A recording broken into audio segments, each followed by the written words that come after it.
So one more exercise I wanted to go through today is the pelvic hula, and it's a pretty simple exercise, you'd imagine. So all you do is just take your hips round in a circle and imagine that you're drawing the biggest circle you possibly can. But you'd be amazed at how many people do it from the knees and the hips hardly move and all the rest of it. So what you really want to focus on is getting the hips moving. Now, one way to get that started is to think more about the sort of front and back motion to begin with.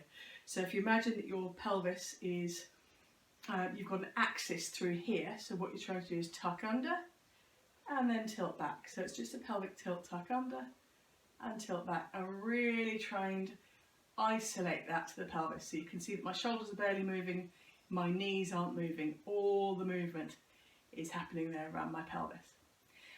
So that's a starting movement, and then you can also go side to side. Now this is harder for me, I find this much more difficult, but again I'm going to be focusing on just moving from the pelvis with as little movement as I can get from my shoulders and from my knees.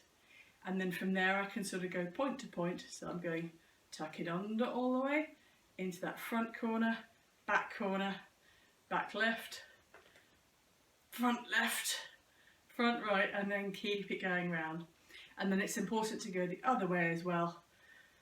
And what we're achieving with this is learning how to really control that pelvic area, that low back area. We're getting all these core muscles really working well together in harmony, so that when we have to do bigger movements, for example touching our toes, we tuck under, we go down. But if our pelvis doesn't move, or if our pelvis isn't controlled, then we're at more risk of hurting ourselves or just not being able to go as far as we want to.